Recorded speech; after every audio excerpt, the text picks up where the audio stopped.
Hello, it's John Lord here again from John Lord's Secret Garden, which is not that secret anymore because we're getting lots of subscribers.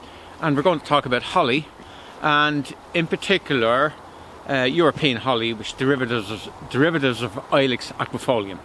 And the common holly is obviously green, and they're either male or they're female. Now there are some plants that you can get berries.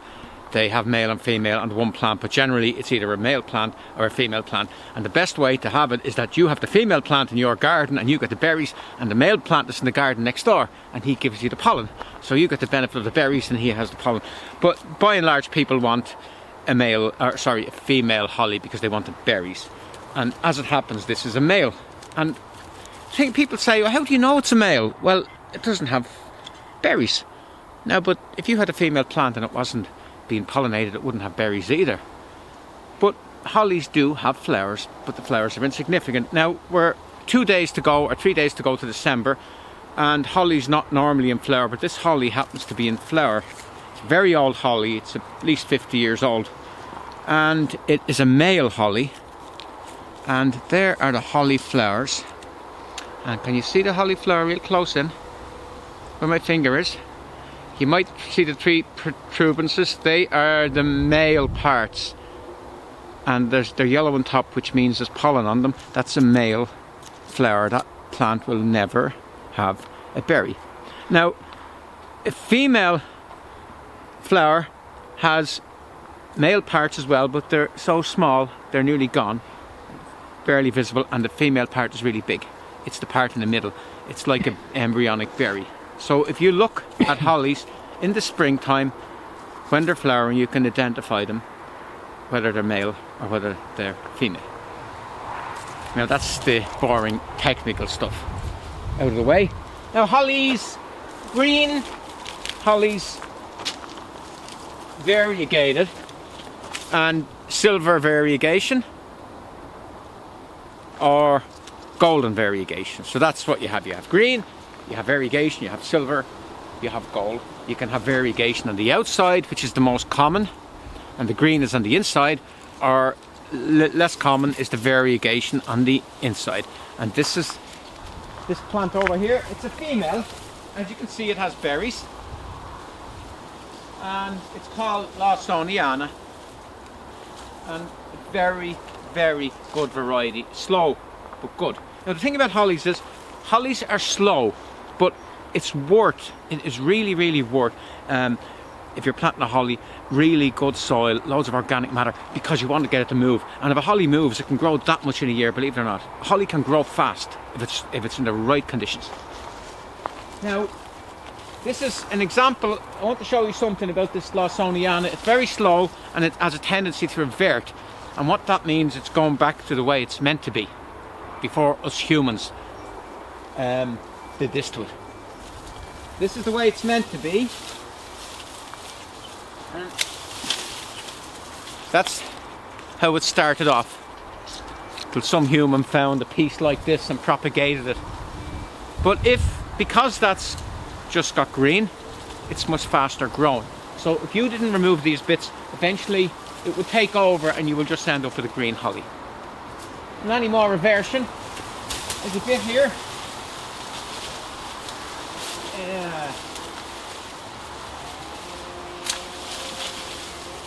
There's a bit here. Now just once a year, and a lot of other plants are the same, just a bit of observation, and just remove the odd bit of reversion, don't let it get out of hand. Now I like to grow hollies, and this is a sort of a thing for me. I like to grow hollies on a single stem. I don't like hollies on multiple stems. I just hate them. I love them to be on a single stem. See the single stem up the middle? You can strip the base off and have it like a tree, or you can have a pyramid. Now that as it happened, has lost its leader. Its leader has gone. But I don't think we need to do much with that. Maybe remove that one. Now if you wanted to, you could train. See that really strong growth to the right? You could put a cane and you could train that straight, so you would get it going up straight again. If you wanted it, but I think that's okay. Now we look at some more hollies. Here we have another holly, and in the background you might hear a truck reversing, but that's neither here nor there.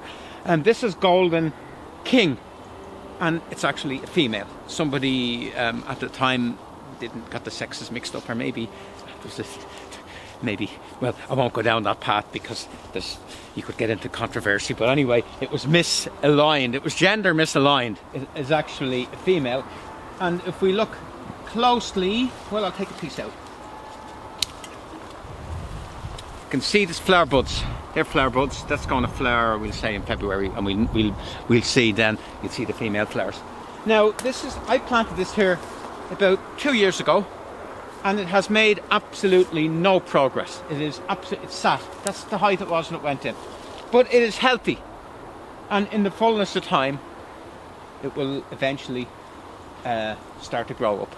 So you have to leave it alone. It's got a lot of competition from the pine trees, but the holly is happy. Holly grows in these situations. It's just building up its reserves, and eventually up it'll go. And we'll train it.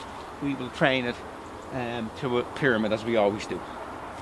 Talk about this one then. Yeah. This is another variety called Madame Briot, and if we look at this, you can see this one is moving very strongly. This is making serious progress. It's grown about this much a year. Now, it had a double stem. It had 2 stems. See the second stem? And what we did is you don't have to remove the second stem. Just bring it down below the one you want to keep, and the one you want to keep will get more nutrients, because a tree will always give most nutrients to the highest one, because it wants that one to get up and beat everything else. It doesn't give equal to both. It will always give the most nutrients to the strongest one, because it has to compete with everything else. Now, it's a little bit prickly on the bottom, and as you go up it's less prickly. Hollies, it takes energy to make prickles for a holly, so higher up it'll have less prickles, because the animals aren't going to reach up to browse the top, so it doesn't bother as much. And the more you cut a holly, the prickier it will get, because it produces more spines, because it thinks it's being browsed by an animal, so the new growth has more spines to stop the animal coming back. And that's why it's done. The hollies aren't stupid. And that's I think that's enough about hollies, except to say that they're evergreen, and as a rule of thumb, evergreen plants do not like waterlogged conditions. Hollies will grow in very dry situations. They will grow in very shady situations, but they will not grow in swampy situations. That's the main thing to remember about hollies. Happy Christmas! Because hollies are for Christmas as well.